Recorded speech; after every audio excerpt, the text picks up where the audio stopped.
And Then There Were None by Agatha Christie. We're going to start with an author's note.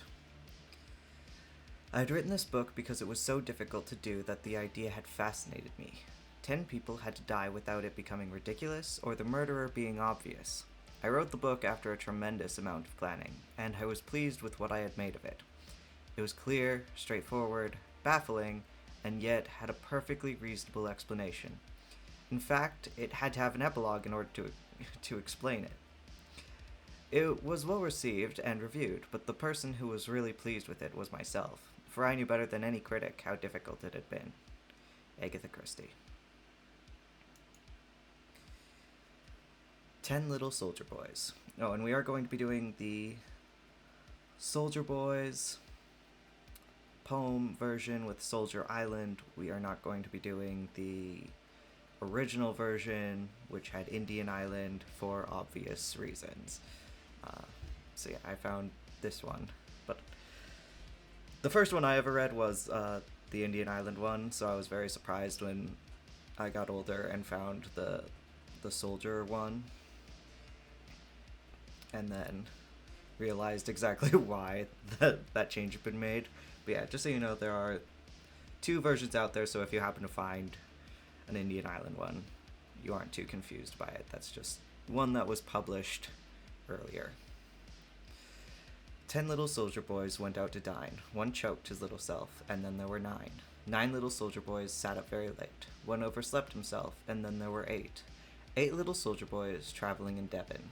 One said he'd stay there, and then there were 7.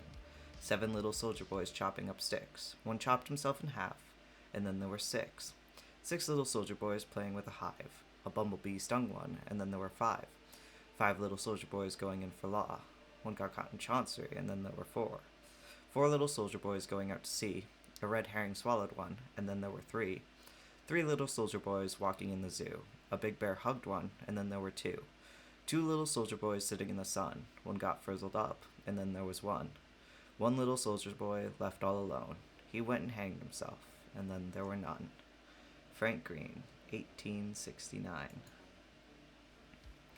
Chapter 1. 1. In the corner of the first-class smoking carriage, Mr. Justice Wargrave, lately retired from the bench, puffed at a cigar and ran an interested eye through the political news in the Times. He laid the paper down and glanced out of the window. They were running now through Somerset. He glanced at his watch. Another 2 hours to go. He went over in his mind all that had appeared in the papers about Soldier Island. There had been its original purchase by an American millionaire who was crazy about yachting, and an account of the luxurious modern house he had built on this little island off the Devon coast. The unfortunate fact that the new third wife of the American millionaire was a bad sailor had led to the subsequent putting up of the house and island for sale. Various glowing advertisements of it had appeared in the papers. Then came the first bald statement that it had been bought by a Mr. Owen. After that, the rumors of the gossip writers had started. Soldier Island had really been bought by Miss Gabrielle Turrell, the Hollywood film star. She wanted to spend some months there free from all publicity. Busy Bee had hinted delicately that it was to be an abode for royalty. Mr. Merriweather had had it whispered to him that it had been bought for a honeymoon. Young Lord L had surrendered to Cupid at last. Jonas knew for a fact that it had been purchased by the Admiralty with a view to carry out some hush-hush experiments. Definitely, Soldier Island was news. From his pocket, Mr. Justice Wargrave drew out a letter. The handwriting was practically legible, but words here and there stood out with an unexpected clarity.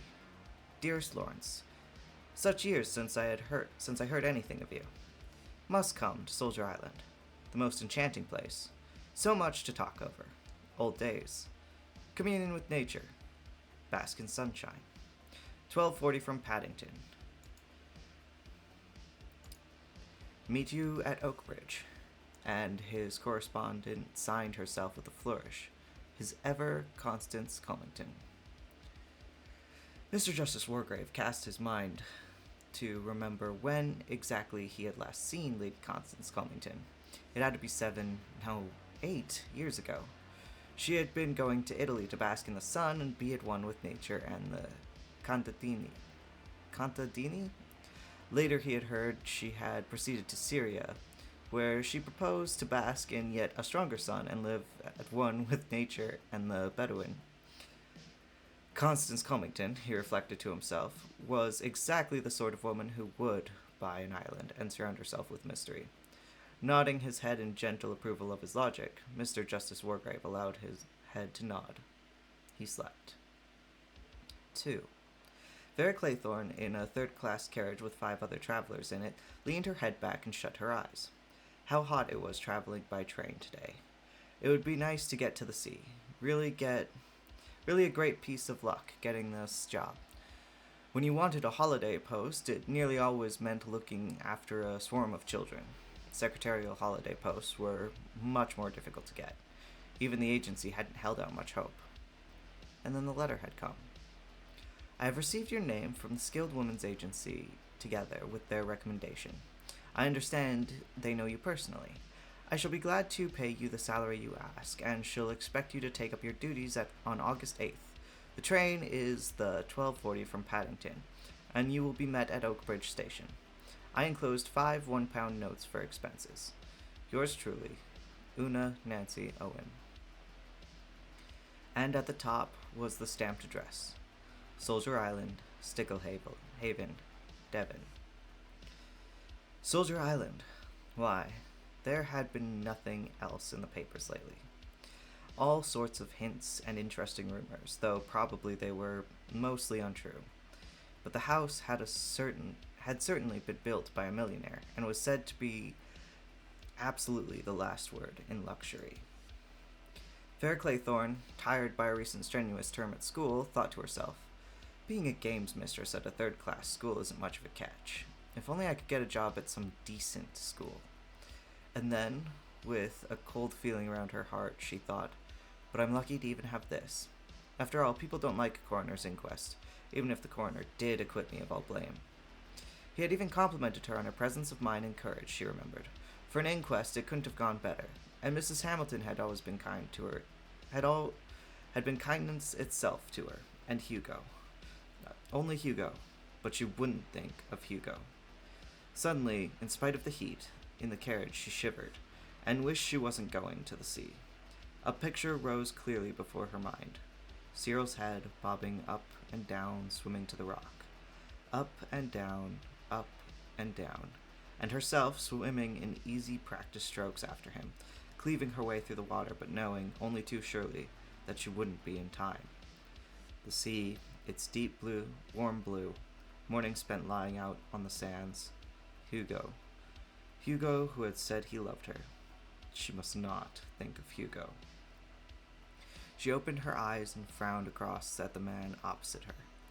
A tall man with a brown face, light eyes set rather close together, and an arrogant, almost cruel mouth. She thought to herself, I bet he's been to some interesting parts of the world and seen some interesting things. 3. Philip Lombard, summing up the girl opposite in a mere flash of his quick-moving eyes, thought to himself, quite attractive. A bit schoolmistressy, perhaps. A cool customer, he should imagine, and one who could hold her own, in love or war. He'd rather like to take her on. He frowned. No, cut out all that kind of stuff. This was business. He'd got to keep his mind on the job. What exactly was up, he wondered. That little Jew had been damned mysterious. Take it or leave it, Captain Lombard. He'd said thoughtfully, 100 guineas, eh? He had said it in a casual way, as though 100 guineas was nothing to him. 100 guineas when he was literally down to his last square meal. He had fancied, though, that the little Jew had not been deceived. That was the damnable part about Jews. You couldn't deceive them about money. They knew.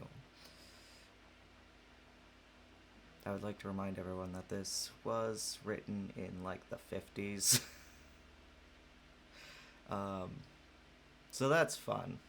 Casual anti-Semitism. He said it in the same casual tone.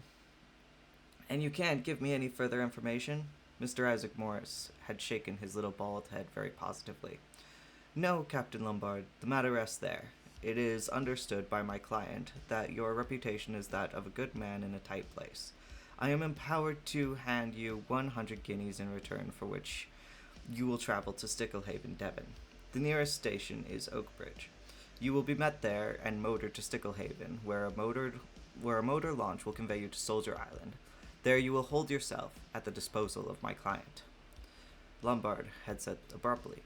For how long? No longer than a week at most. Fingering his small mustache, Captain Lombard had said, You understand I can't undertake anything illegal. He had darted a very sharp glance at the other as he had spoken. There had been a very faint smile on the thick, dear God, on the thick Semitic lips of Mr. Morris as he answered gravely. I just want to say that the Barnes & Noble version I have of this that I read recently does not have any of this in it. So if you want to have a copy that doesn't have this stuff in it, the Barnes & Noble lovely hardback version is great. If anything illegal is proposed, you will, of course, be at perfect liberty to withdraw. Damn the smooth little brute, he had smiled. It was as though he knew very well that in Lombard's past actions, legality had not always been a sine qua non. Lombard's own lips parted in a grin. By Jove, he'd sailed pretty much near the wind once or twice. But he'd always got away with it. There wasn't much he drew the line at, really. No, there wasn't much he'd draw the line at. He fancied he was going to enjoy himself at Soldier Island. 4. In a non-smoking carriage, Miss Emily Brent sat very upright, as was her custom. She was 65, and she did not approve of lounging. Her father, a colonel of the old school, had been particular about deportment. The present generation was shamelessly lax in their carriage and in every other way. Enveloped in an aura of righteousness and unyielding principles, Miss Brent sat in her crowded third-class carriage and triumphed over its discomfort and its heat. Everyone had made such a fuss over things nowadays. They wanted injections before they had teeth pulled.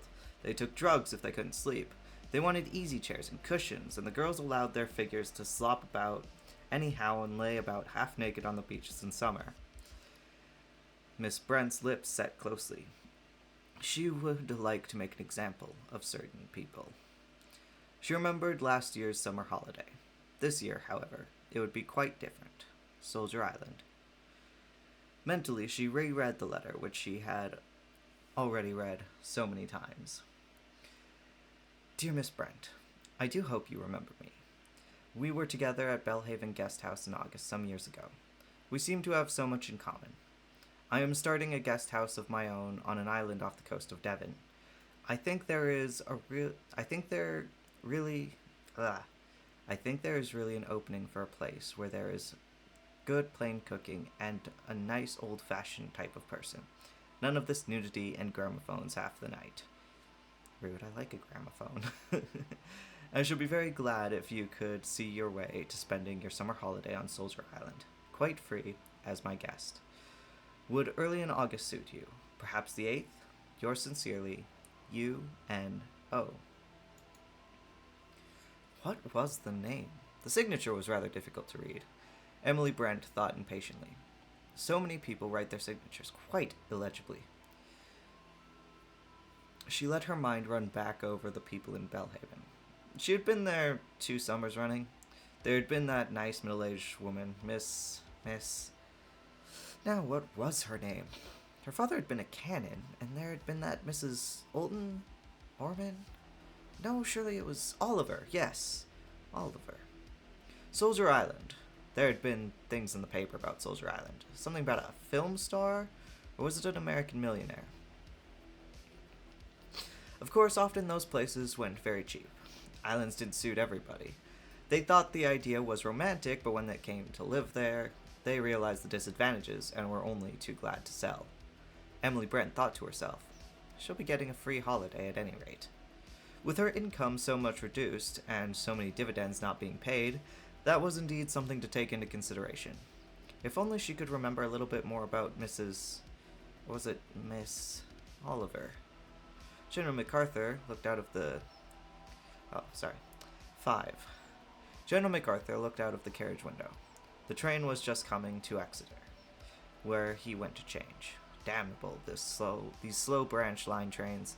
This place, Soldier Island, was really no distance at all as the crow flies. He hadn't got it clear to who this fellow Owen was, a friend of Spoof Lagarde's apparently, and of Johnny Dyer's. 1 or 2 of your old cronies are coming. We'd like to have a talk over old times. Well, he'd enjoy a chat about old times. He'd had a fancy lately that fellows were rather fighting shy of him, all owing to that damned rumor. By God, it was pretty hard. Nearly 30 years ago now. Armitage had talked, he supposed, damned young pup. What did he know about it? Oh well, no good brooding about these things. One fancied thing sometimes. Fancied a fellow was looking at you queerly. The Soldier Island now. You'd be interested to see it. A lot of gossip flying about. He looked as though there might be something in the rumor that the Admiralty or the War Office or the Air Force had got a hold of it. Young Elmer Robson, and the American millionaire, had actually built the place. Spent thousands on it, so it was said. Every mortal luxury. Exeter. And an hour to wait! And he didn't want to wait. He wanted to get on. 6. Dr. Armstrong was driving his Morris across Salisbury Plain. He was very tired. Success has had its penalties. There had been a time where he had sat in his consulting room in Harley Street, correctly appalled, surrounded with the most up-to-date appliances and the most luxurious furnishings, and waited. Waited through the empty days for his venture to succeed or fail. Well, it had succeeded. He'd been lucky. Lucky and skillful, of course. He was a good man at his job. But that wasn't enough for success. You had to have luck as well. And he'd had it. An accurate diagnosis, a couple of grateful women patients, women with money and position, and word had got about. You ought to try Armstrong. Quite a young man, but so clever. Pam had been to all sorts of people for years, and he put his finger on the trouble at once. The ball had started rolling. And now Dr. Armstrong had definitely arrived. His days were full. He had little leisure. And so, on this August morning, he was glad that he was leaving London and going to be, for some days, on an island off the Devon coast. Not that it was exactly a holiday. The letter he had received had been rather vague in its terms, but there was nothing vague about the accompanying check. A whacking fee. These Owens must be rolling in money. Some little difficulty, it seemed, a husband who was worried about his wife's health and wanted a report on it without her being alarmed. She wouldn't hear of seeing a doctor. Her nerves. Nerves. The doctor's eyebrows went up. These women and their nerves. Well, it was good for business, after all. Half the women who consulted him had nothing the matter with them but boredom, and they wouldn't thank you for telling them so, and one could usually find something. A slightly uncommon condition of the some long word. Nothing at all serious, but it needs just putting right. A simple treatment. Well, medicine was mostly faith healing when it came to it, and he had a good manner. He could inspire hope and belief. Lucky that he'd managed to pull himself together in time after that business 15 years ago. It had been a near thing, that. He'd been going to pieces. The shock had pulled him together. He'd cut out drink altogether. By Jove, it had been a near thing, though. With a devastating, ear-splitting blast on the horn, an enormous Super Sports Dalmane car rushed past him at 80 miles an hour. Dr. Armstrong nearly went into the hedge. One of these young fools who tore about the country. He hated them. That had been a near shame, too. Near shave, too. Damned young fool. 7. Tony Marston, roaring down into Mere, thought to himself, the amount of cars crawling about the roads is frightful. Always something blocking your way. And they will drive in the middle of the road. Pretty hopeless driving in England, anyway. Not like France, where you really could let out. Should he stop here for a drink or push on? Heaps of time. Only another 100 miles and a bit to go. He'd have a gin and ginger beer. Fizzing hot day. This island place ought to be rather good fun, if the weather lasted. Who were these Owens, he wondered. Rich and stinking, probably. Badger was rather good at nosing people like that out. Of course, he had to, poor old chap with no money of his own. Hoped they'd do one well in drinks. Never knew what these fellows who'd made their money and weren't born into it. Pity that story about Gabriel Turrell having bought Soldier Island wasn't true. He'd like to have been in with that film star crowd. Oh well, he'd suppose there'd be a few girls there. Climbing out of the hotel, he stretched himself, yawned, looked up at the blue sky, and climbed into the Dalmain. Several young women looked at him admiringly. His 6 feet of well-proportioned body, his crisp hair, tan-faced, and intensely blue eyes. He let in the clutch with a roar and leapt up into the narrow street. Old men and errand boys jumped for safety. The latter looked after the car, admiringly. Anthony Marston proceeded on his triumphal progress. 8. Mr. Bloor was on the slow train from Plymouth. There was only one other person in his carriage, an elderly seafaring gentleman with a bleary eye. At the present moment, he had dropped off to sleep. Mr. Bloor was writing carefully in his little notebook. "That's the lot," he muttered to himself. "Emily Brent, Vera Claythorne, Dr. Armstrong, Anthony Marston, Old Justice Wargrave, Philip Lombard, General MacArthur, CMG, DSO, manservant and wife, Mr. and Mrs. Rogers." He closed the notebook and put it back in his pocket. He glanced over at the corner and the slumbering man. Had one over the 8, diagnosed Mr. Bloor correctly. He went over things carefully and consciously in his mind. "Job ought to be easy enough," he ruminated. "Don't see how I can slip up on it. Hope I look all right." He stood up and scrutinized himself in the glass. The face reflected there was of a slightly military cast with a mustache. There was very little expression in it. The eyes were gray and set rather close together. "Might be a major," said Bloor. "No, I forgot. There's that old military gent. He'd spot me at once." "South Africa," said Mr. Bloor. "That's my line. None of these people have anything to do with South Africa, and I've been reading that travel folder so I can talk about it all right." Fortunately, there were all sorts and types of colonials. As a man of means from South Africa, Mr. Bloor felt he could enter into any society unchallenged. Soldier Island. He remembered Soldier Island as a boy. Smelly sort of rock covered with gulls, stood about a mile from the coast. Funny idea to go and build a house on it. Awful in bad weather, but millionaires were full of whims. The old man in the corner woke up and said, "Can't never tell it, see? Never!" Mr. Bloor said soothingly, "That's right, you can't." The old man hiccuped twice and said plaintively, "There's a squall comin'." Mr. Bloor said, No, mate. It's a lovely day." The old man said angrily, "There's a squall ahead. I can smell it." "Maybe you're right," said Mr. Bloor pacifically. The train stopped at a station, and the old fellow rose unsteadily. "This where I get out." He fumbled with the window. Mr. Bloor helped him. The old man stood in the doorway. He raised a solemn hand and blinked his bleary eyes. "Watch and pray," he said. "Watch and pray. The day of judgment is at hand." He collapsed through the doorway on the platform. From a recumbent position, he looked up at Mr. Bloor and said with immense dignity, "I'm talking to you, young man. The day of judgment is very close at hand." Subsiding onto his seat, Mr. Bloor thought to himself, "He's nearer the day of judgment than I am." But, there as it happens, he was wrong. Chapter 2. 1. Outside Oakbridge Station, a little group of people stood in momentary uncertainty. Behind them stood porters with suitcases. One of these called, "Jim!" The driver of one of the taxis stepped forward. "You for Soldier Island, maybe?" he asked in a small Devon voice. 4 voices gave assent, and then immediately afterwards gave quick, surreptitious glances at each other. The driver said, addressing his remarks to Mr. Justice Wargrave as the senior member of the party, "There are 2 taxis here, sir. One of them must wait till the slow train from Exeter gets in a matter of 5 minutes. There's one gentleman coming by that. Perhaps one of you wouldn't mind waiting? You'd be more comfortable that way."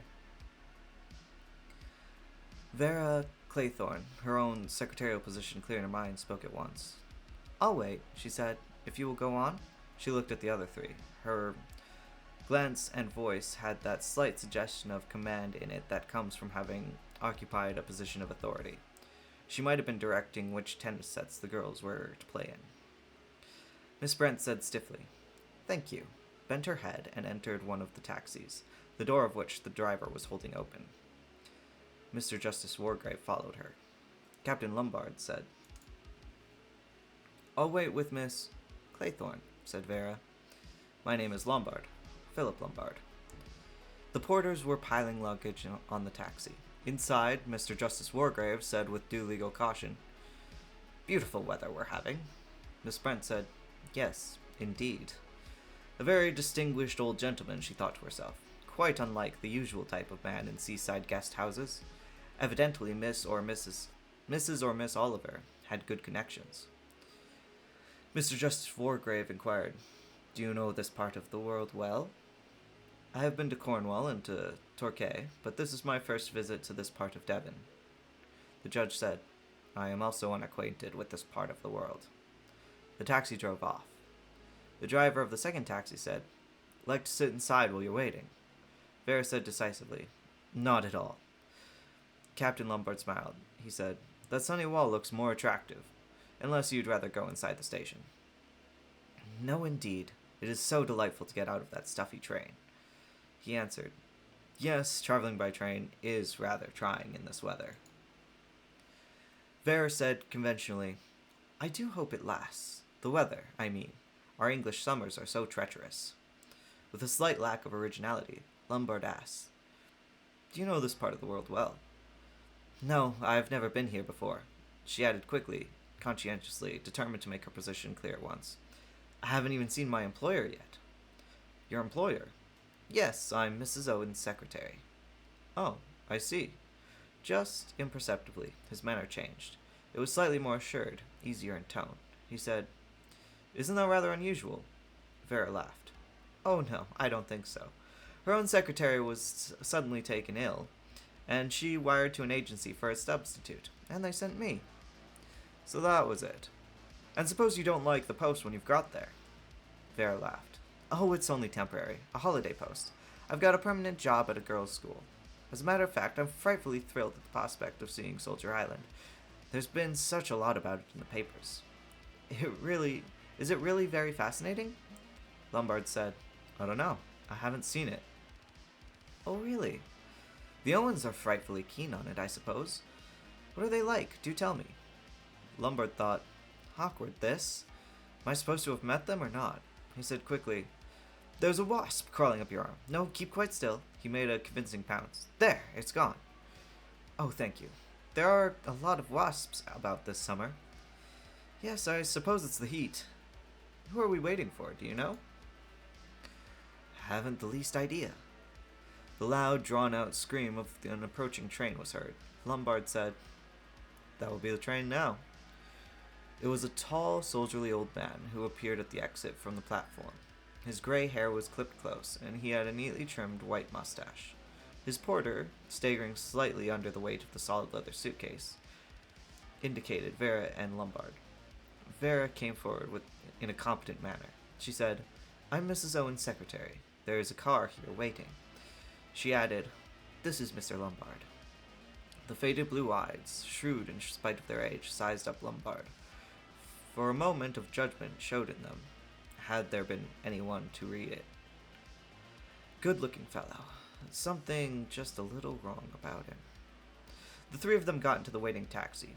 They drove through the sleepy streets of Oakbridge and continued about a mile on the main Plymouth Road.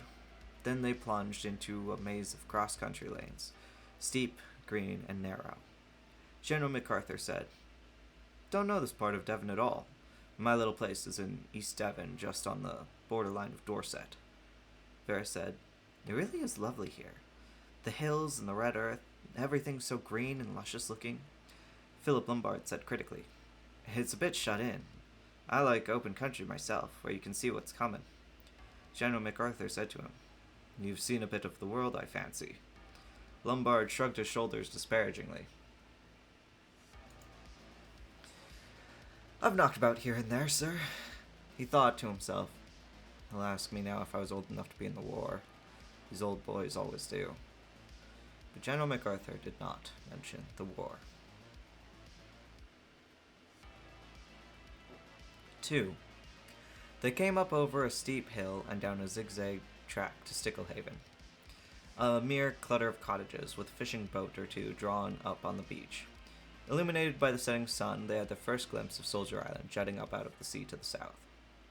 Vera said, surprised, "It's a long way out." She had pictured it differently, close to shore, crowned with a beautiful white house. But there was no house visible, only the boldly silhouetted rock with its faint resemblance to a giant head. There was something sinister about it. She shivered faintly. Outside a little inn, the Seven Stars, 3 people were sitting.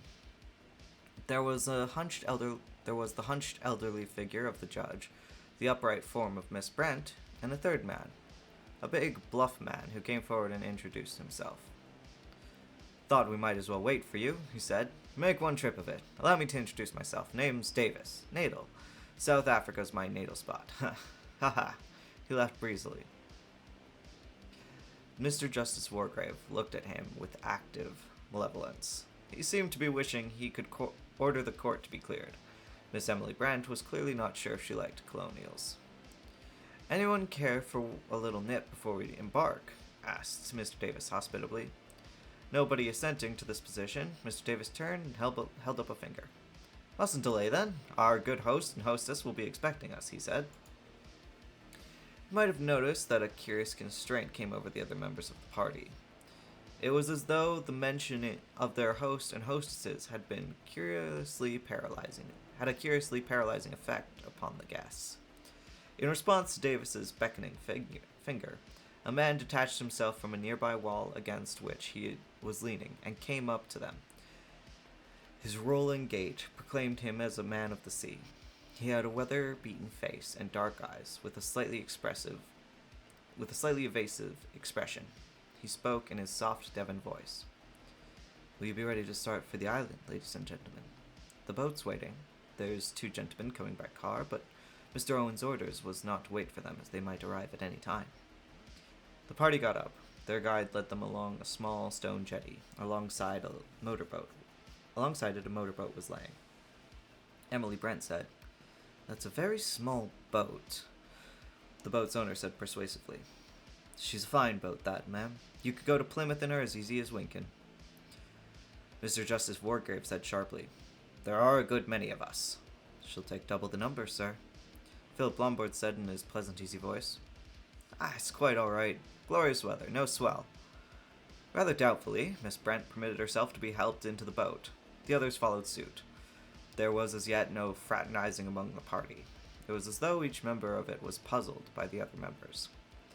They were just about to cast loose when their guide paused, boat hook in hand. Down the steep track into the village, a car was coming. A car so fantastically powerful, so superlatively beautiful, that it had all the nature of an apparition. At the wheel sat a young man, his hair blown back by the wind. In a blaze of evening light, he looked not a man, but a young god, a hero god out of some northern saga. He touched the horn, and a great roar sound echoed from the rocks of the bay. It was a fantastic moment. In it, Anthony Marston seemed to be something more than mortal. Afterwards, more than one of those present remembered that moment. 3. Fred Narrowcott sat by the engine thinking to himself that this was a queer lot. Not at all his idea of what Mr. Owen's guests were likely to be like. He'd expected something altogether more classy. Talked up women and gentlemen in yachting costume, and all very rich and important looking. Not at all like Mr. Elmer Robson's parties. A faint grin came to Fred Narrowcott's lips as he remembered the millionaire's guests. That had been a party, if you like, and the drink they'd got through. This Mr. Owen must be a very different sort of gentleman. Funny it was, thought Fred, that he'd never yet set eyes on Owen. Or his missus either. Never been down here yet, he hadn't. Everything ordered and paid for by that Mr. Morris. Instructions always very clear, payment prompt, but it was odd at the same time. The paper said there was some mystery about Owen. Mr. Narracott agreed with them. Perhaps, after all, it was Miss Gabriel Turrell who had brought the island, but that theory departed from him as he surveyed his passengers. Not this lot. None of them looked likely to have anything to do with the film star. He summed them up dispassionately. One old maid, the sour kind, he knew them well enough. She was a Tartar, he could bet. Old military gentleman, real army look about him. Nice looking young lady, but the ordinary kind, not glamorous. No Hollywood touch about her. That bluff, cheery gent, he wasn't a real gentleman. Retired tradesman, that's what he is, thought Fred Narracott. And the other gentleman, a lean, hungry-looking gentleman, with the quick eyes. He was a queer one, he was. Just possible he might have something to do with the pictures. No, there wasn't one satisfactory passenger in the boat. The last gentleman, the one who had arrived in the car, and what a car. A car such as had never been seen in Sticklehaven before. Must have cost hundreds and hundreds, a car like that. He was the right kind. Born to money, he was. If the party had all been like him, he'd understand it. Queer business when you come to think about it. Think of it, the whole thing was queer. Very queer.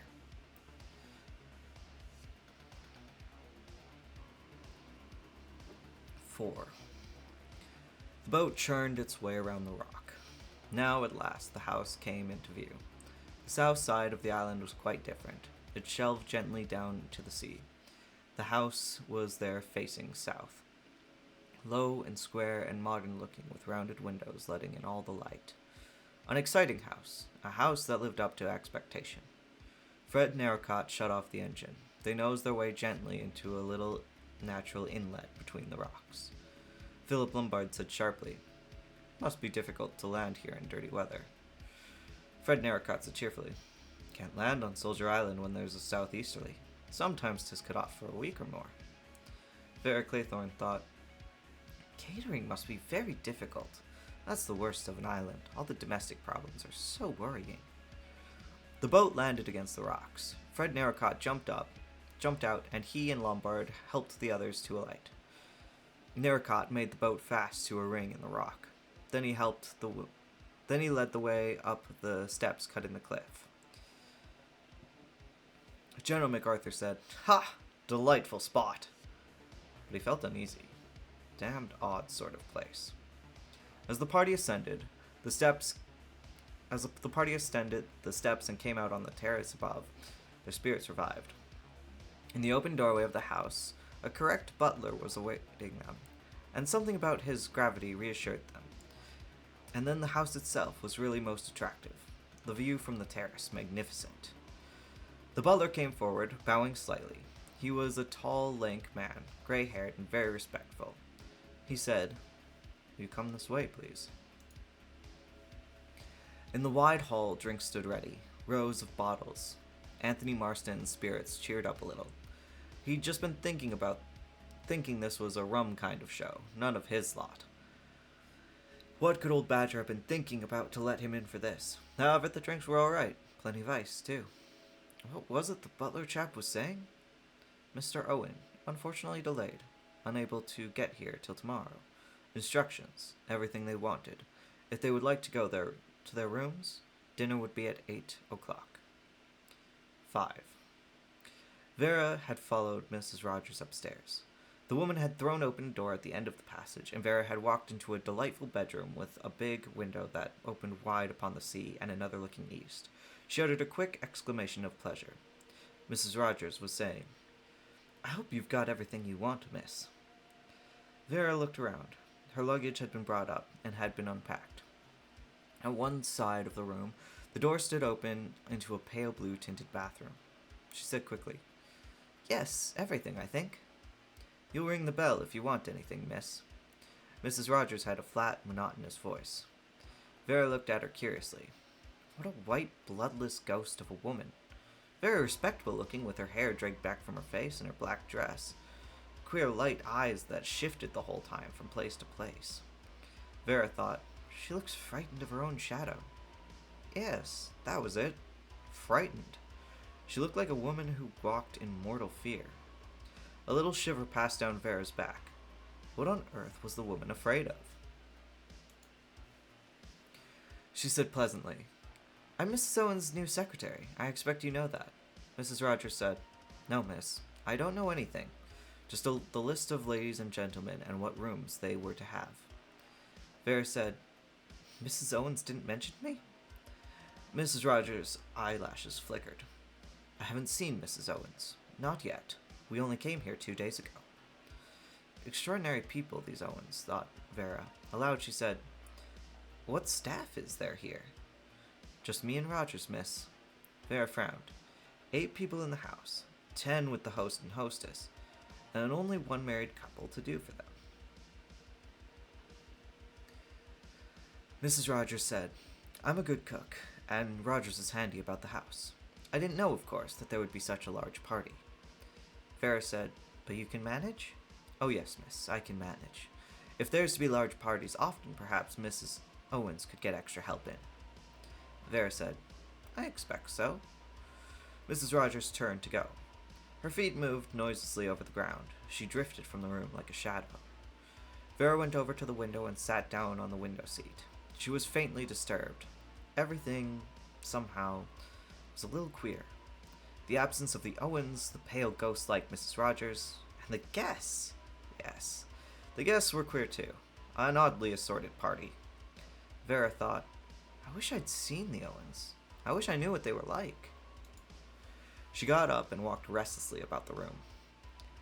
A perfect bedroom, decorated throughout in the modern style.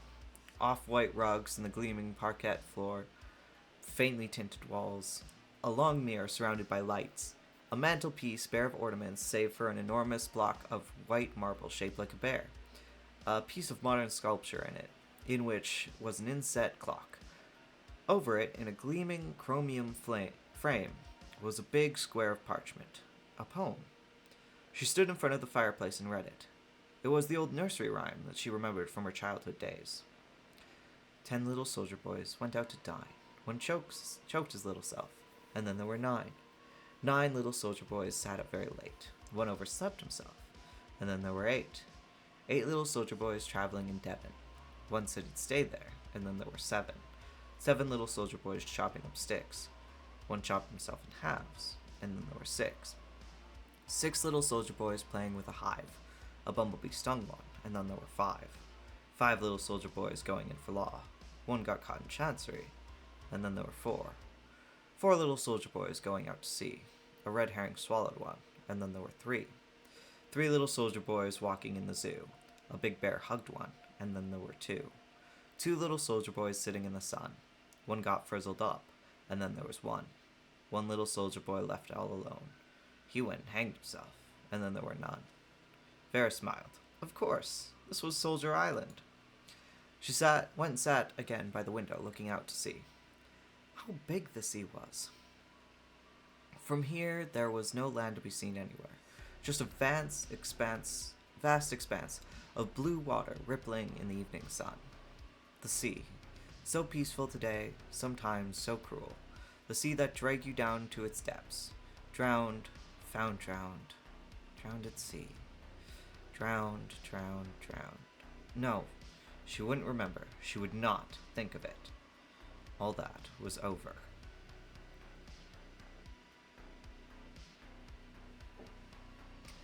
Six. Dr. Armstrong came to Soldier Island just as the sun was sinking into the sea. On the way across, he had chatted to the boatman, a local man. He was anxious to find out a little about these people who owned Soldier Island, but the man Narrowcott seemed curiously ill-informed, or perhaps unwilling to talk. So Dr. Armstrong chatted instead of the weather and of fishing. He was tired after his long motor drive. His eyeballs ached. Driving west, you were driving against the sun. Yes, he was very tired. The sea and perfect peace. That was what he needed. He would like, really, to take a long holiday, but he couldn't afford to do that. He could afford it financially, of course, but he couldn't afford to drop out. You were soon forgotten nowadays. No, now that he had arrived, he must keep his nose to the grindstone. He thought, all the same, this evening, I'll imagine to myself that I'm not going back, that I've done with London and Harley Street and all the rest of it. There was something magical about an island. The mere word suggested fantasy. You lost touch with the world. An island was a world of its own. A world, perhaps, from which you might never return. He thought, I'm leaving my ordinary life behind me. And smiling to himself, he began to make plans. Fantastic plans for the future. He was still smiling when he walked up the rock-cut steps.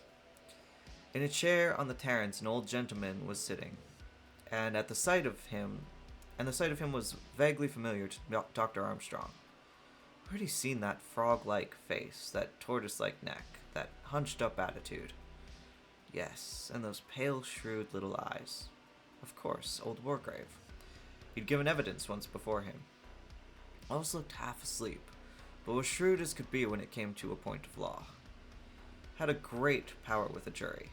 It was said he could make up their minds for them any day of the week. He'd got one or two unlikely convictions out of them. A hanging judge, some people said. Funny place to meet him. Here, out of the world.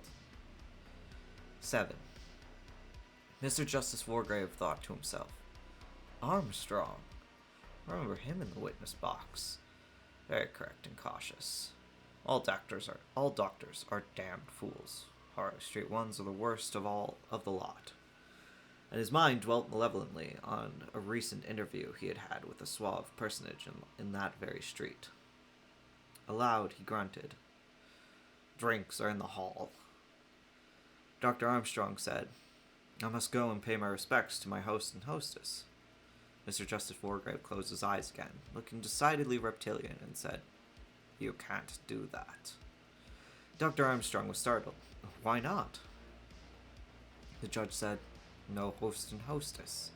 Very curious state of affairs. Don't understand this place.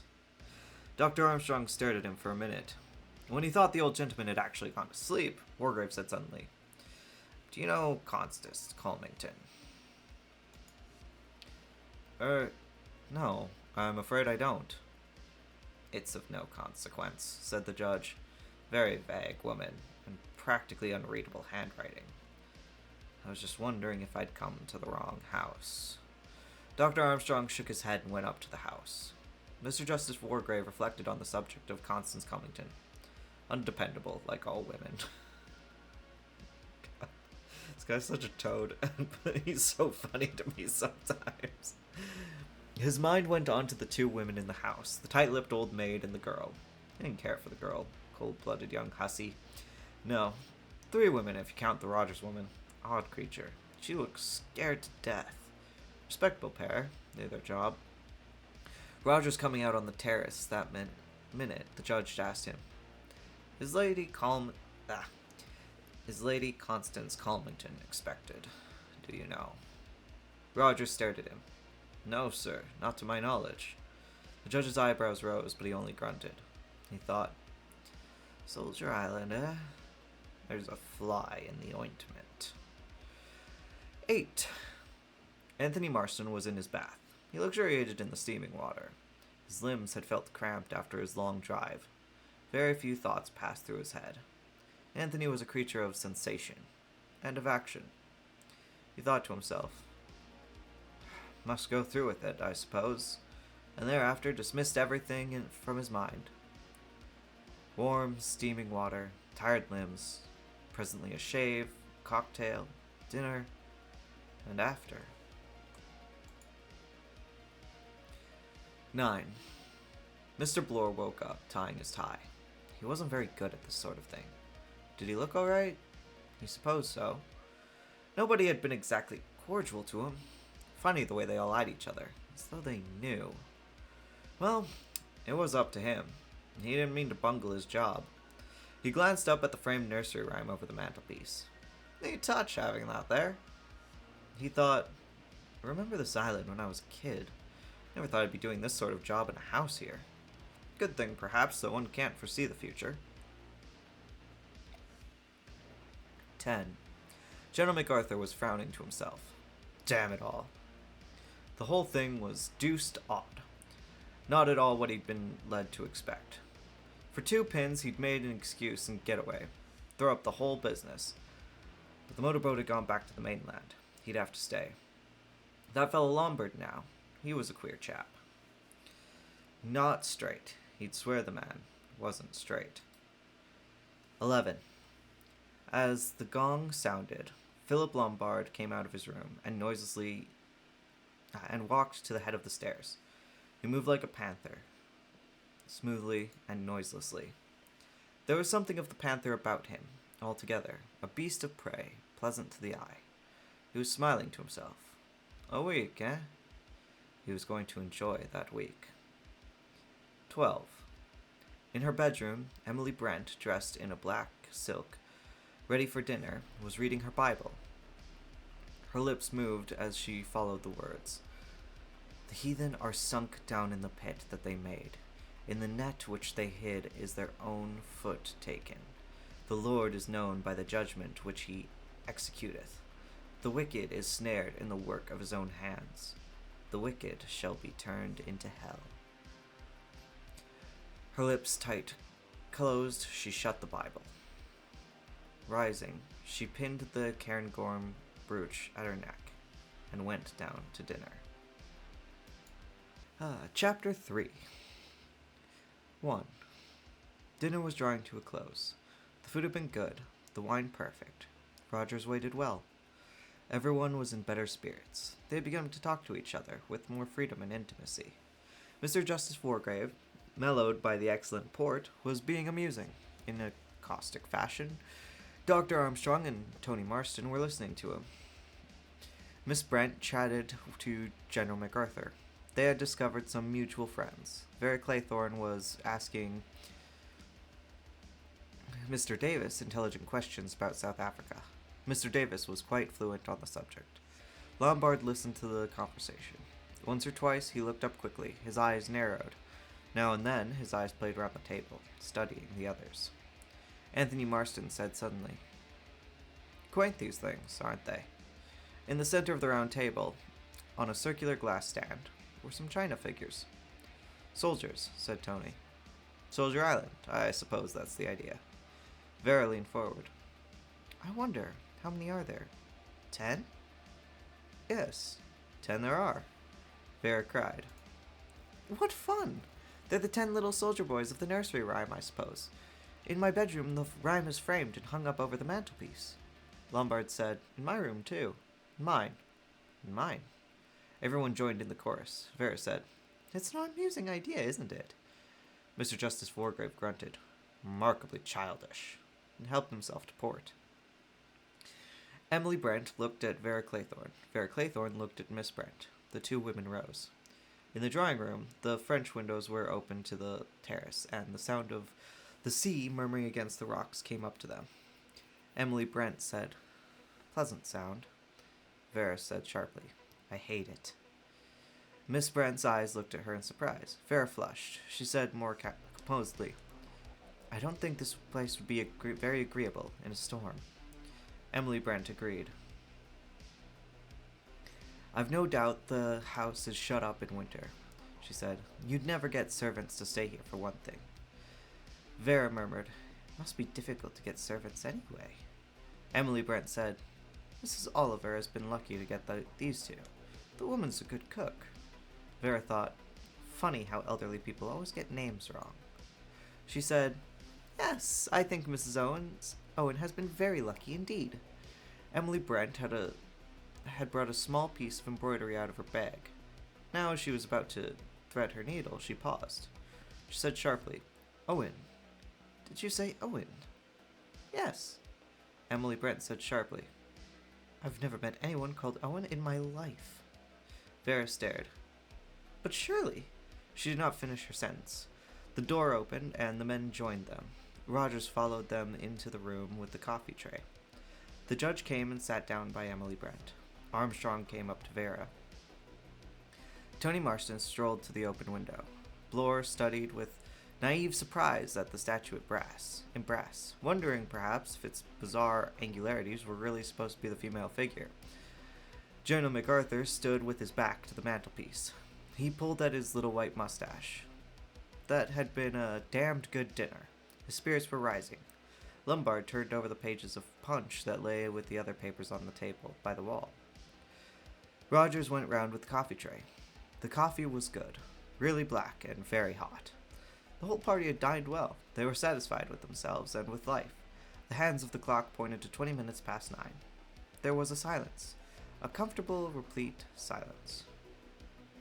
Into that silence came the voice, without warning, inhuman, penetrating. "Ladies and gentlemen, silence, please." Everyone was startled. They looked round at each other, at the walls. Who was speaking? The voice went on in a high, clear voice. "You are charged with the following indictments.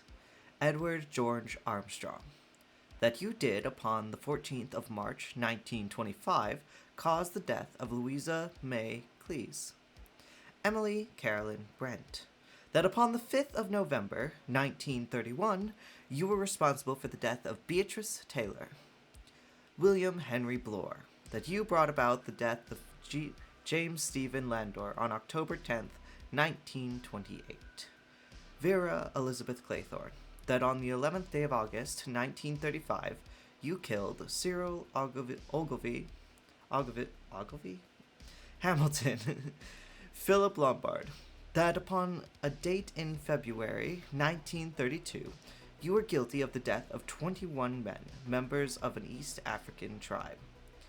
John Gordon MacArthur, that on the 4th of January 1917, you deliberately sent your wife's lover, Arthur Richmond, to his death.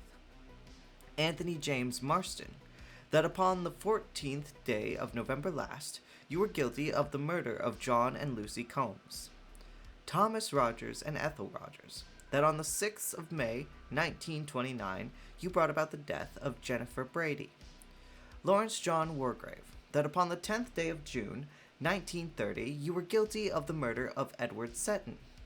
Prisoners at the bar, have you anything to say in your defense? 2.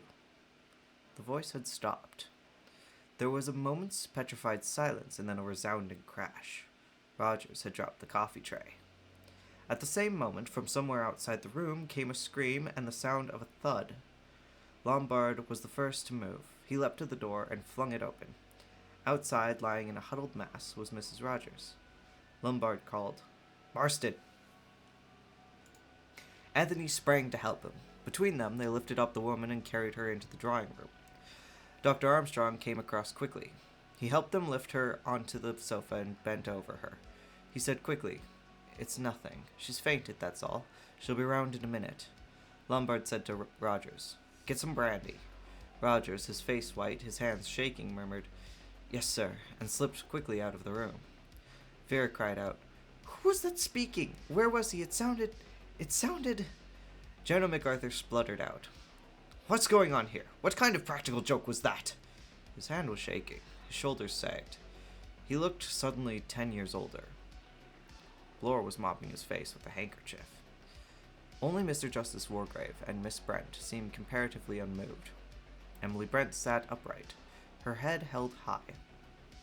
In both cheeks was a spot of hard color. The judge sat in his habitual pose, his head sunk down into his neck. With one hand he gently scratched his ear. Only his eyes were active, darting round and round the room, puzzled, alert with intelligence.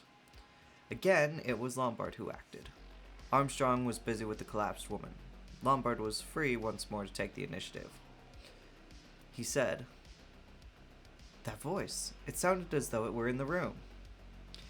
Vera cried, "Who was it? Who was it? It wasn't one of us."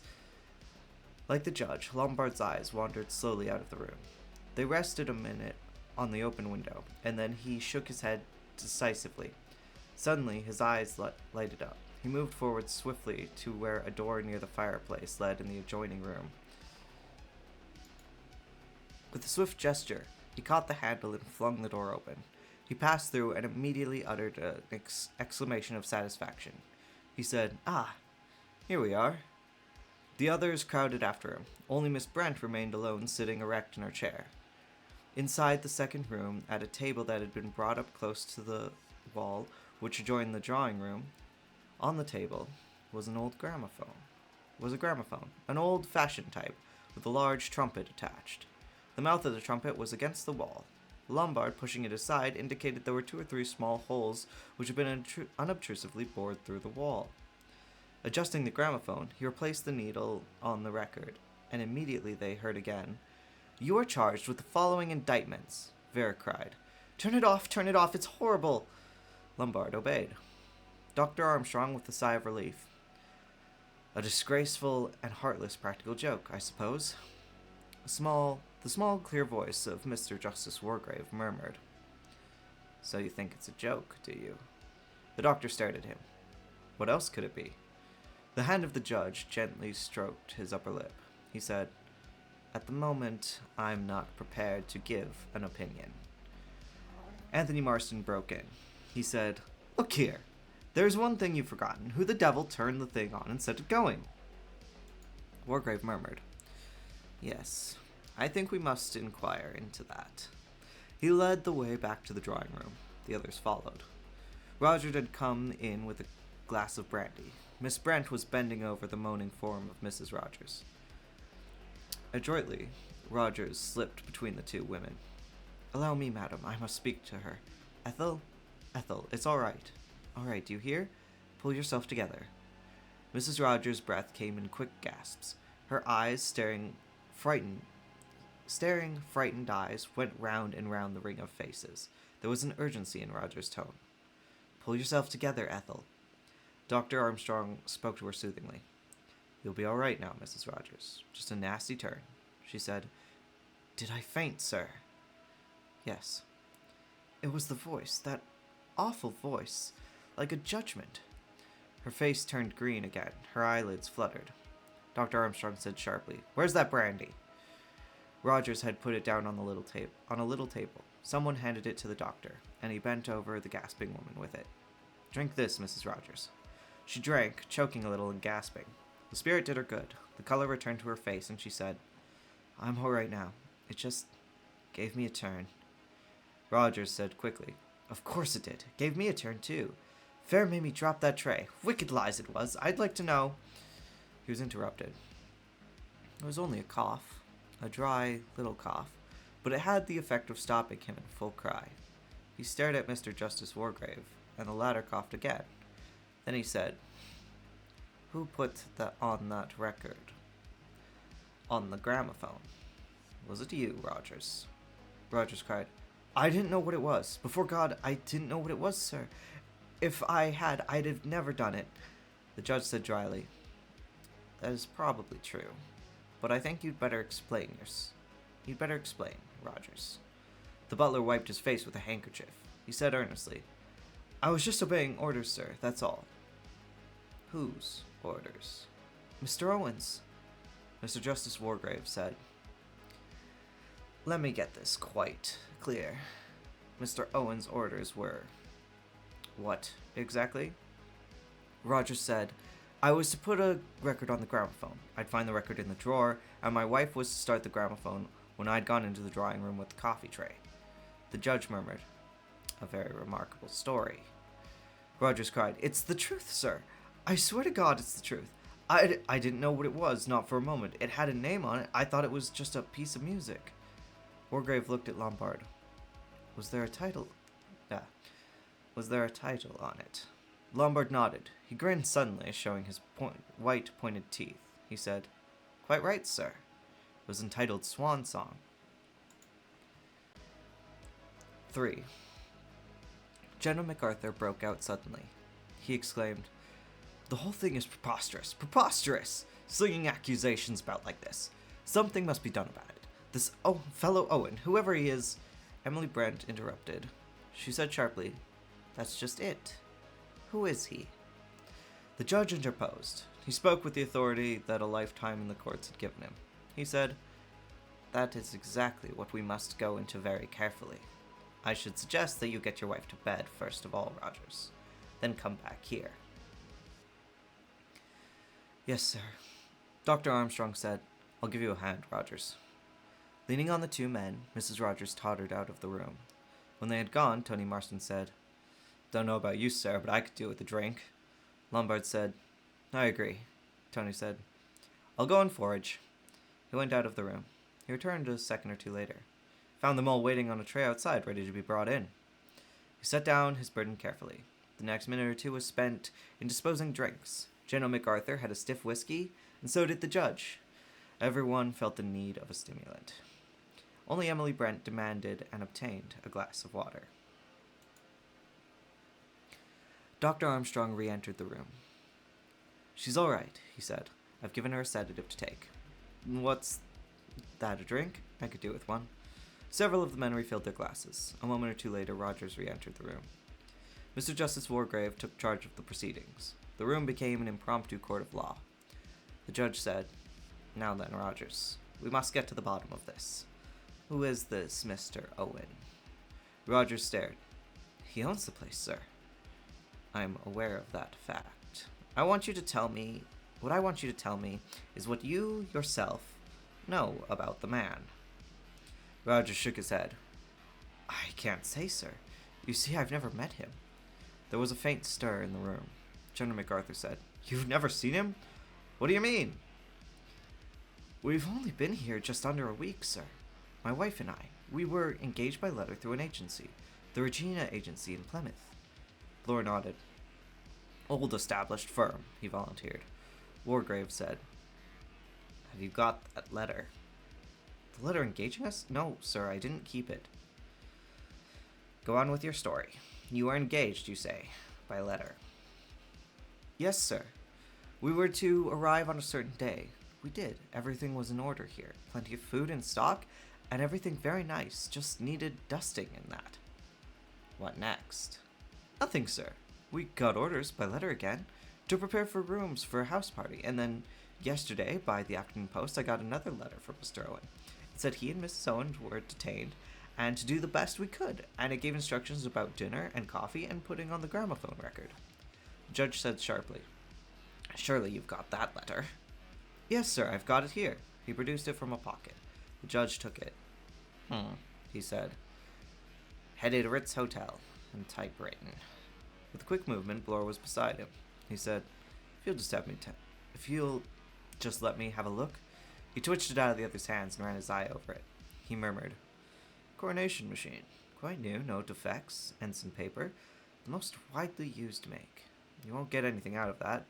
Might be fingerprints, but I doubt it." Wargrave stared at him with sudden attention. Anthony Marston was standing beside Bloor, looking over his shoulder. He said, "Got some fancy Christian names, hasn't he? Ulrich Norman Owen. Quite a mouthful."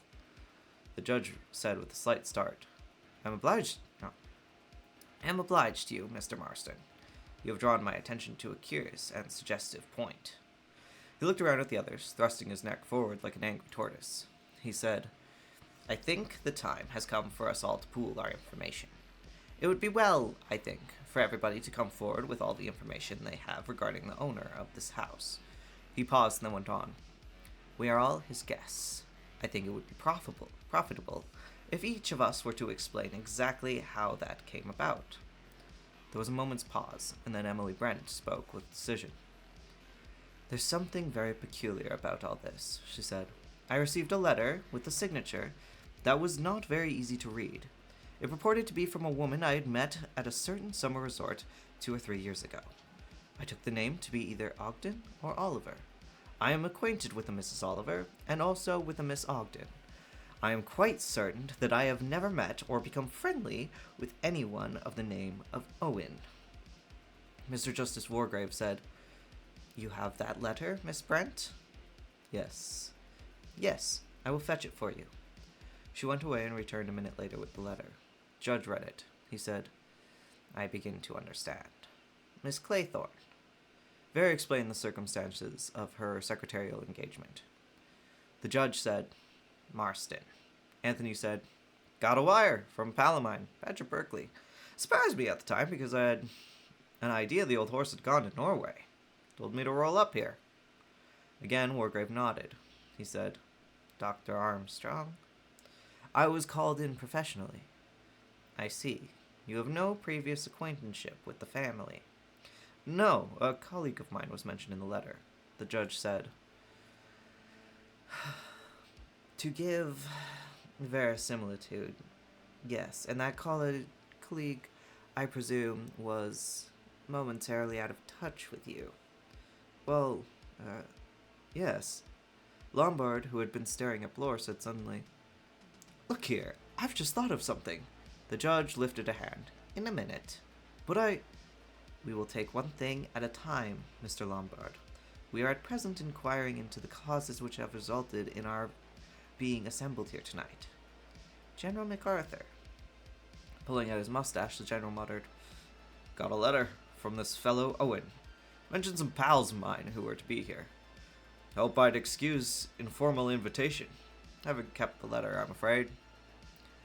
Wargrave said, "Mr. Lombard." Lombard's brain had been active. Was he to come out in the open or not? He made up his mind. "Same sort of thing," he said. "Invitation, mention of mutual friends. I fell for it, all right. I've torn up the letter." Mr. Justice Wargrave turned his attention to Mr. Blore. His forefinger stroked his upper lip, and his voice was dangerously polite. He said, "Just now, we had a somewhat disturbing experience. An apparently disembodied voice spoke to us all by name, uttering certain precise accusations against us. We will deal with those accusations presently. At the moment, I am interested in a minor point. Amongst the names recited was that of William Henry Blore. But as far as we know, there is no one named Blore amongst us. The name of Davis was not mentioned. What have you to say about that, Mr. Davis?" Blore said sulkily, "Cat's out of the bag, it seems. Suppose I'd better admit my name isn't Davis." "You are William Henry Blore?" "That's right."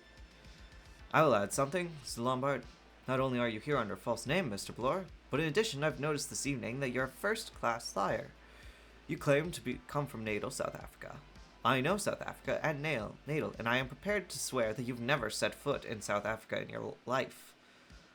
All eyes turned to Blore. Angry, suspicious eyes. Anthony Marston moved a step nearer to him. His fists clenched themselves. "Now then, you swine," he said. "Any explanation?" Blore flung back his head and set his square jaw. "You gentlemen have got me wrong," he said. "I've got my credentials, and you can see them. I'm an ex-CID man. I run a detective agency in Plymouth. I was put on this job." Mr. Justice Wargrave asked, "By whom?" "This man Owen. Enclosed a handsome money order for expensive and instructed me to do what he wanted. I was to join the house party posing as a guest. I was given all your names, and I was to watch you all." "Any reason given?" Blore said bitterly, "Mrs. Owen's jewels. Mrs. Owen my foot. I don't believe there's any such person." Again, the forefinger of the judge stroked his lip, this time appreciatively. "Your conclusions are, I think, justified," he said. "Ulrich Norman Owen. In Miss Brent's letter, though, the signature of the surname is a mere scrawl. The Christian names are reasonably clear. Una, Nancy. In either case, you notice the same initials. Ulrich Norman Owen, Una Nancy Owen. Each time, that is to say, U.N. Owen. Or, by a slight stretch of fancy, unknown," Vera cried. "But this is fantastic! Mad!" The judge nodded gently. He said, "Oh yes. I have no doubt in my own mind that we have been invited here by a madman. Probably a dangerous, homicidal lunatic." Chapter 4. 1. There was a moment's silence, a silence of dismay and bewilderment. Then the judge's small, clear voice took up the thread once more. "We will now proceed with the next stage of our inquiry. First, however, I will just add my own credentials to the list." He took a letter from his pocket and tossed it onto the table. "This purports to be from an old friend of mine, Lady Constance Comington. I have not seen her for some years. She went to the East. It is exactly the kind of vague, incoherent letter she would write, urging me to join her here, and referring to her host and hostess in the vaguest of terms. The same technique, you will observe. I only mention it because it agrees with the other evidence, from all of which emerges one interesting point. Whoever it was who enticed us here, that person knows or has taken the trouble to find out a good deal about all of us. He, whoever he may be, is aware of my friendship for Lady Constance, and is familiar with her epistolary style. He knows something about Dr. Armstrong's colleagues, and their present whereabouts. He knows the name of Mr. Marston's friend, and the kind of telegrams he sends. He knows exactly where Miss Brent was 2 years ago for her holiday, and the kind of people she met there. He knows all about General MacArthur's old cronies. He paused. Then he said, "He knows, you see, a good deal. And out of his knowledge concerning us, he has made certain definite accusations." Immediately a babble broke out. General MacArthur shouted, "A pack of damn lies! Slander!" Vera cried out, "It's iniquitous!" Her breath came fast. "Wicked!" Rogers said hoarsely, "A lie, a wicked lie. We never did. Neither of us." Anthony Armstrong growled, "Don't know what the damn fool was getting at." The upraised hand of Mr. Justice Wargrave called the tumult. He said, picking his words with care, "I wish to say this. Our unknown friend accuses me of the murder of one Edward Seton. I remember Seton perfectly well. He came up before me for trial in June the year of 1930. He was charged with the murder of an elderly woman.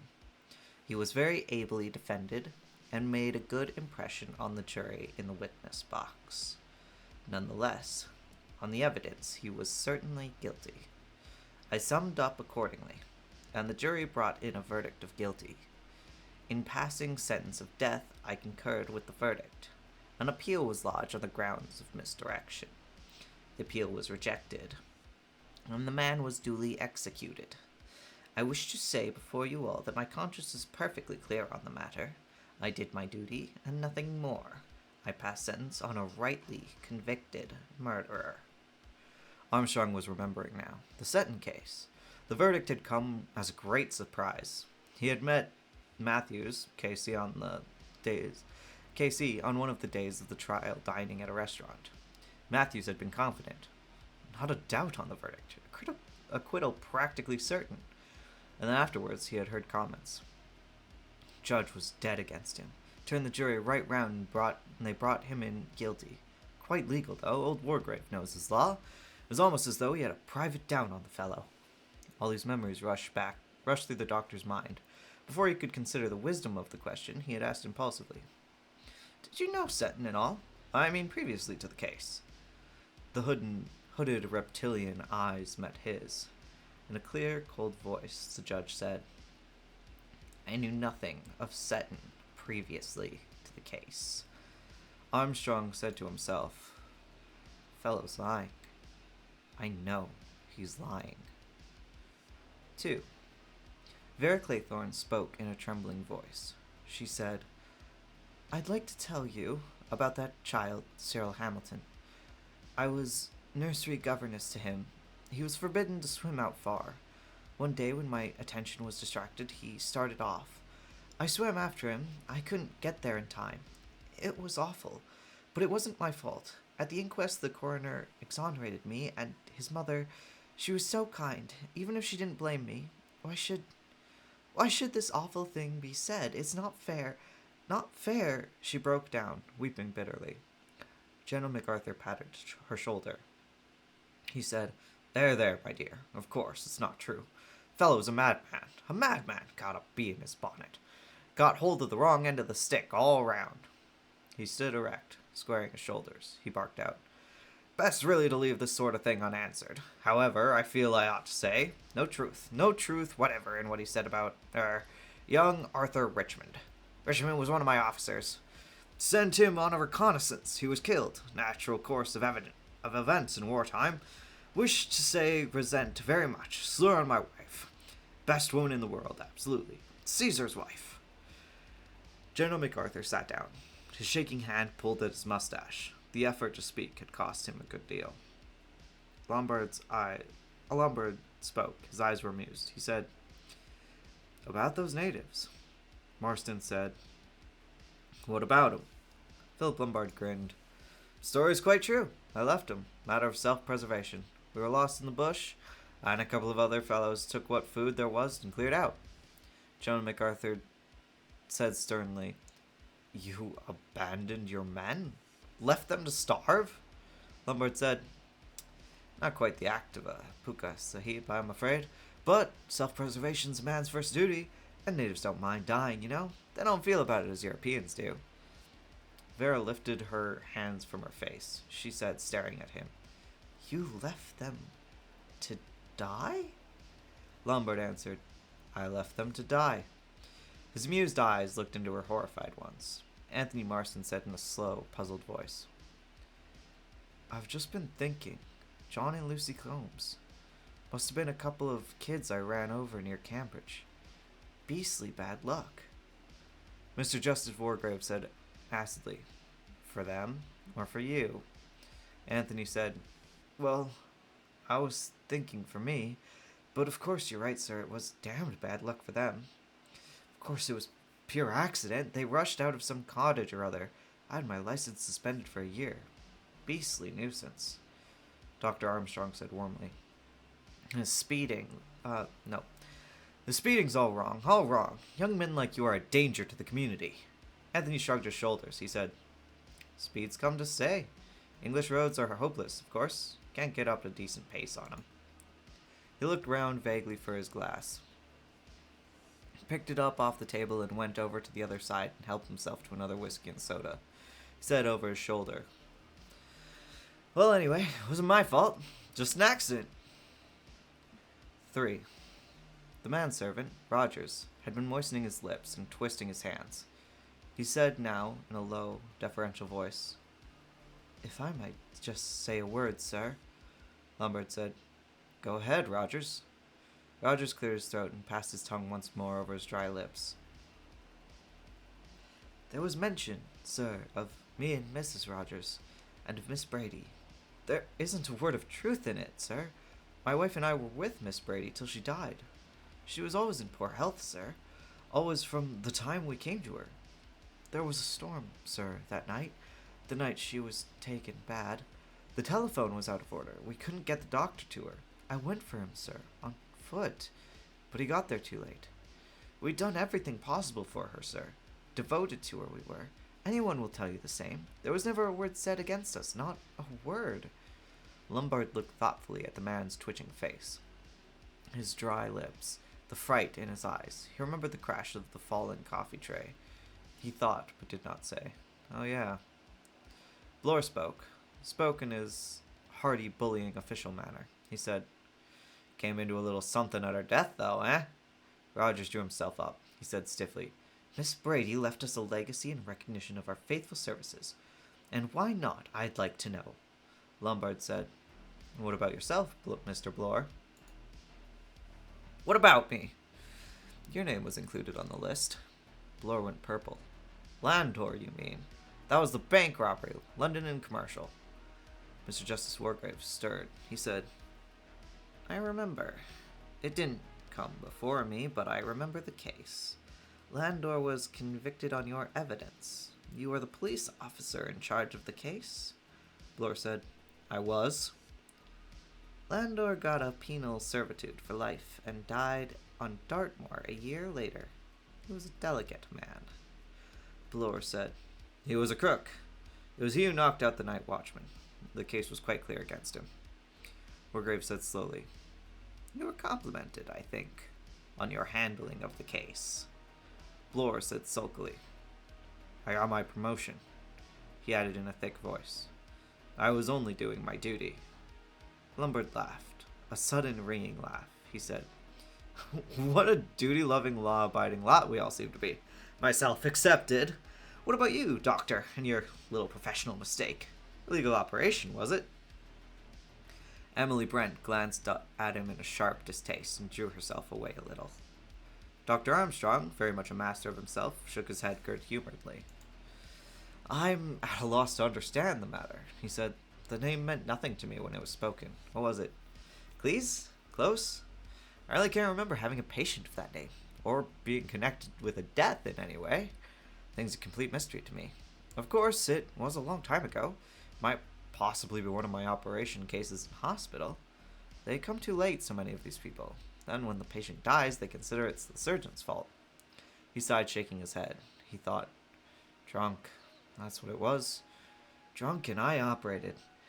Nerves all to pieces, hands shaking. I killed her all right, poor devil. Elderly woman. Simple job if I'd been sober. Lucky for me, though, there's loyalty in our profession. The sister knew, of course, but she held her tongue. God gave me a shock. Pulled me up. But who could have known about it after all these years? 4. There was a silence in the room. Everybody was looking, covertly or openly, at Emily Brent. It was a minute or two before she became aware of the expectation. Her eyebrows rose on her narrow forehead. She said, "Are you waiting for me to say something?" "I have nothing to say." The judge said, "Nothing, Miss Brent?" "Nothing." Her lips closed tightly. The judge stroked his face. He added mildly, "You reserve your defense." Miss Brent said coldly, "There is no question of defense. I have always acted in accordance with the dictates of my conscience. I have nothing with which to reproach myself." There was an unsatisfied feeling in the air, but Emily Brent was not one to be swayed by public opinion. She sat unyielding. The judge cleared his throat once or twice, then said, Our inquiry rests there. Now, Rogers, who else is there on this island besides ourselves, and you, and your wife?" "Nobody, sir. Nobody at all." "You're sure of that?" "Quite sure, sir." Wargrave said, "I am not yet clear as to the purpose of our unknown host in getting us to assemble here. But in my opinion, this person, whoever he may be, is not sane in the accepted sense of the word. He may be dangerous. In my opinion, it would be well for us to leave this place as soon as possible. I suggest that we leave tonight." Roger said, "I beg your pardon, sir, but there's no boat on the island." "No boat at all?" "No, sir." "How do you communicate with the mainland?" "Fred Narcott, he comes over every morning, sir. He brings the bread and the milk and the post and takes the orders." Mr. Justice Wargrave said, "Then, in my opinion, it would be well if we all left tomorrow morning as soon as Narcott's boat arrives." There was a chorus of agreement, with only one dissonant voice. It was Anthony Marston, who disagreed with the majority. "A bit unsupporting, what?" he said. "Ought to ferret out the mystery before we go. Whole thing's like a detective story. Positively thrilling." The judge said acidly, "At my time of life, I have no desire for thrills, as you call them." Anthony said with a grin, "The legal life's narrowing. I'm all for crime. Here's to it." He picked up his drink and drank it off at a gulp. Too quickly, perhaps. He choked badly. His face contorted, turned purple. He gasped for breath, then slid off his chair, the glass falling from his hand.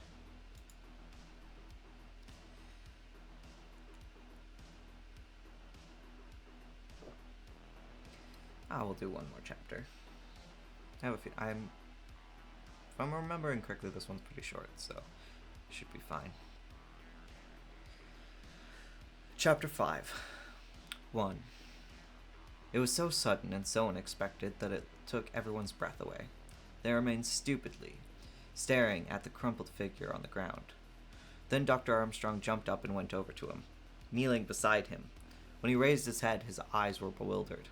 He said in a low, awestruck whisper, "My God, he's dead. They didn't take it in, not all at once. Dead? Dead. That young Norse god in the prime of his health and strength struck down all in a moment. Healthy young men didn't die like that, choking over a whiskey and soda. No, they couldn't take it in." Dr. Armstrong was peering into the dead man's face. He sniffed at the blue, twisted lips. Then he picked up the glass from which Anthony Marston had been drinking. General MacArthur said, "Dead? Do you mean the fellow just choked and died?" The physician said, "You can call it choking if you like. He died of asphyxiation, right enough. He was sniffing now at the glass.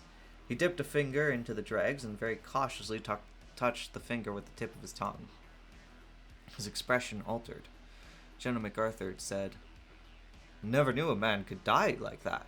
Just of a choking fit." Emily Brent said in a clear voice, "In the midst of life, we are in death."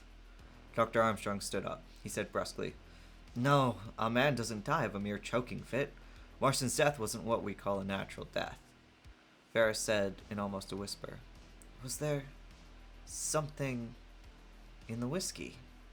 Armstrong nodded. "Yes, can't say exactly. Everything points to one of the cyanides. No distinctive smell of prussic acid, probably potassium cyanide. Acts pretty well instantaneously." The judge said sharply, "It was in his glass." "Yes." The doctor strode to the table where the drinks were. He removed the stopper from the whiskey and smelt and tasted it. Then he tasted the soda water and shook his head. "They're both all right." Lombard said, "You mean he must have put the stuff in the glass himself?" Armstrong nodded with a curiously dissatisfied expression. He said, "Seems like it." Bloor said, "Suicide, eh? That's a queer way to go." Vera said slowly, "You'd never think that he would kill himself. He was so alive. He was, enjoying himself. When he came down the hill in his car this evening, he looked, I can't explain." But they knew what she meant. Anthony Marston, in the height of his youth and manhood, had seemed like a being who was immortal, and now, crumpled and broken, he lay on the floor. Dr. Armstrong said, "Is there any possibility other than suicide?" Slowly, everyone shook their heads. There could be no other explanation. The drinks themselves were untampered with. They had seen Anthony Marston go across and help himself. It followed, therefore, that any cyanide in the drink must have been put there by Anthony Marston himself. And yet, why should Anthony Marston commit suicide? Bloor said thoughtfully, You know, Doctor, doesn't seem right to me. I shouldn't have said Mr. Marston was a suicidal type of gentleman." Armstrong answered, "I agree. 2. They had left it like that. What else was there to say? Together, Armstrong and Lombard had carried the inert body of Anthony Marston to his bedroom, and had laid him there, covered over with a sheet. Then they came downstairs again. The others were standing in a group, shivering a little, though the night was not cold. Emily Brent said, "We'd better go to bed. It's late." It was past 12 o'clock. The suggestion was a wise one, yet everyone hesitated. It was as though they clung to each other's company for reassurance. The judge said, "Yes, we must get some sleep." Roger said, "I haven't cleared yet. In the dining room." Lombard said curtly, "Do it in the morning." Armstrong said, "Is your wife all right?" "I'll go and see, sir." He returned a minute or two later. "Sleeping beautiful, she is." "Good," said the doctor. "Don't disturb her." "No, sir. I'll just put things straight in the dining room and make sure everything's locked up right. And then I'll turn in." He went across the hall into the dining room. The others went upstairs in a slow, unwilling procession. If this had been an old house, with creaking wood and dark shadows and heavily paneled walls, there might have been an eerie feeling. But this house was the essence of modernity. There were no dark corners, no possible sliding panels. It was flooded with electric light. Everything was new and bright and shining. There was nothing hidden in this house, nothing concealed. It had no atmosphere about it. Somehow, that was the most frightening thing of all. They exchanged good nights on the upper landing. Each of them went into his or her own room. Each of them automatically, almost without conscious thought, locked the door. 3. In his present, softly tinted room, Mr. Justice Wargrave removed his garments and prepared himself for bed. He was thinking about Edward Seton. He remembered Seton fairly well. His fair hair, pale blue eyes, his habit of looking you straight in the face with a pleasant air of straightforwardness. That was what made him so good an impression on the jury. Llewellyn, for the crown, had bungled it a bit. He had been over vehement, had tried to prove too much. Matthews, on the other hand, for the defense, had been good. His points had told. His cross-examinations had been deadly. His handling of his client in the witness box had been masterly. Zen had come through the ordeal of cross-examination well. He had not got excited or over-vehement. The jury had been impressed. It had seemed to Matthews, perhaps, as though everything had been over bar the shouting. The judge wound up his watch carefully and placed it by the bed. He remembered exactly how he had felt sitting there, listening, making notes, appreciating everything, tabulating every scrap of evidence that told against the prisoner. He'd enjoyed that case. Matthew's final speech had been first class. Llewellyn, coming after it, had failed to remove the good impression that the defending counsel had made. And then had come his own summing up. Carefully, Justice Wargrave removed his false teeth and dropped them into a glass of water. The shrunken lips fell in. It was a cruel mouth now. Cruel and predatory. Hooding his eyes, the judge smiled to himself. He'd cooked Seton's goose all right. With a slightly rheumatic grin, he climbed into bed and turned out the electric light. 4.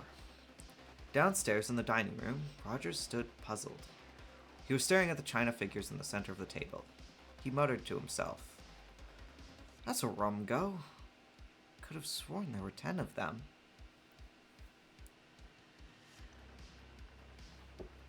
5. General MacArthur tossed from side to side. Sleep would not come to him. In the darkness, he kept seeing Arthur Richmond's face. He'd liked Arthur. He'd been damned fond of Arthur. He'd been pleased that Leslie liked him too. Leslie was so capricious. Lots of good fellows that Leslie would turn up her nose at and pronounce dull. Dull. Just like that. But she hadn't found Arthur Richmond dull. They'd got on well together from the beginning. They'd talked of plays and music and pictures together. She'd teased him, made fun of him, ragged him. And he, MacArthur, had been delighted at the thought that Leslie took quite a motherly interest in the boy. Motherly indeed. Damned fool not to remember that Richmond was 28 till Leslie was 29. He'd loved Leslie. He could see her now. Her heart-shaped face, her dancing deep grey eyes, and the brown curling mass of her hair. He'd loved Leslie, and he'd believed in her absolutely. Out there in France, in the middle of all the hell of it, he'd sat thinking of her, taking her picture out of the breast pocket of his tunic. And then he'd found out. It had come about exactly the way things happen in books, the letter in the wrong envelope. She'd been writing to them both, and she'd put her letter to Richmond in the envelope addressed to her husband. Even now, all these years after, he could feel the shock of it, the pain. God, it had hurt. And the business had been going on some time. The letter made that clear. Weekends. Richmond's last leave. Leslie and Arthur. God damn the fellow. Damn his smiling face and his brisk, "Yes, sir." Liar and hypocrite. Stealer of another man's wife. It gathered slowly, that cold, murderous rage. He'd managed to carry on as usual, to show nothing. He tried to make his manner to Richmond just the same. Had he succeeded? He thought so. Richmond hadn't suspected. Inequalities of temper were easily accounted for out there, where men's nerves were continually snapping under the strain. Only young Artemidge had looked at him curiously once or twice. Quite a young chap, but he'd had perceptions, that boy. Artemidge, perhaps, had guessed. When the time came. He'd sent Richmond deliberately to death. Only a miracle could have brought him through unhurt. That miracle didn't happen. Yes, he'd sent Richmond to his death, and he wasn't sorry. It had been easy enough. Mistakes were being made all the time. Officers being sent to death needlessly. All was confusing. Panic. People might say afterwards old MacArthur lost his nerve a bit, has made some colossal blunders, sacrificed some of his best men. But they couldn't say more. But young Artemidge was different. He looked at his commanding officer very oddly. He'd known, perhaps, that Richmond was being deliberately sent to death. After the war was over, had Artemidge talked? Leslie hadn't known. Leslie had wept for her lover, he supposed, but her weeping was over by the time he'd got back to England. He'd never told her that he'd found her out. They'd gone on together. Only somehow she hadn't seemed very real anymore. And then, 3 or 4 years later, she'd gotten double pneumonia and died. I really want to know what double pneumonia is, I'm not gonna lie.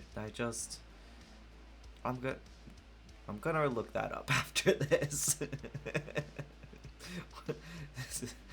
Is it twice pneumonia? Gonna look that up after this. That had been a long time ago. 15 years? 16 years? And he'd left the army and come to live in Devon. Bought the sort of little place he'd always meant to have. Nice neighbors, pleasant part of the world.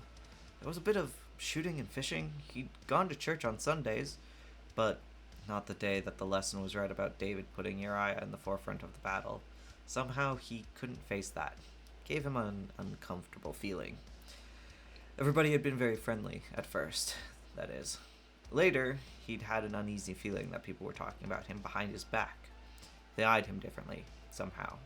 As though they'd heard something. Some lying rumor. Armitage? Supposing Armitage had talked. He'd avoided people after that, withdrawn into himself. Unpleasant to feel that people were discussing you. And also long ago. So purposeless now. Leslie had faded into the distance, and Arthur Richmond too. None of what had happened seemed to matter anymore. It made life lonely, though. He'd taken to shunning his old army friends. If Armitage had talked, they'd know about it. And now this evening, a hidden voice had blared out that old, hidden story. Had he dealt with it all right? Kept a stiff upper lip? Betrayed the right amount of feeling, indignation, disgust, but no guilt, no discomfiture? Difficult to tell. Surely nobody could have taken the accusations seriously. There had been a pack of other nonsense, just as far-fetched. A charming girl, the voice that had accused her of drowning a child. Idiotic, some madman throwing crazy accusations around. Emily Brent, too. Actually a niece of old Tom Brent from the regiment. It had accused her of murder. Anyone could see with half an eye that the woman was as pious as could be. The kind that was hand in glove with Parsons. Damn curious business, whole thing. Crazy. Nothing less. Ever since they had got here. When was that? Why, damn it, it was only this afternoon. Seemed a good bit longer than that. He wondered, I wonder when we shall get away again. Tomorrow, of course, when the motorboat came from the mainland. Funny. Just this minute he didn't want much to get away from the island. To go back to the mainland, back to his little house, back to all the troubles and worries. Through the open window he could hear the waves breaking on the rocks. A little louder now than earlier in the evening. Wind was getting up too. He thought, peaceful. Sound, peaceful place. He thought, best of an island is once you get there, you can't go any further. You've come to the end of things. He knew suddenly that he didn't want to leave the island. 6. Vera Claythorne lay in bed, wide awake, staring up at the ceiling. The light beside her was on. She was frightened of the dark. She was thinking, Hugo, why do I feel you're so near to me tonight? Somewhere quite close. Where is he really? I don't know. I never shall know. He just went away. Right away out of my life. It was no good trying not to think of Hugo. He was close to her. She had to think of him. To remember. Cornwall.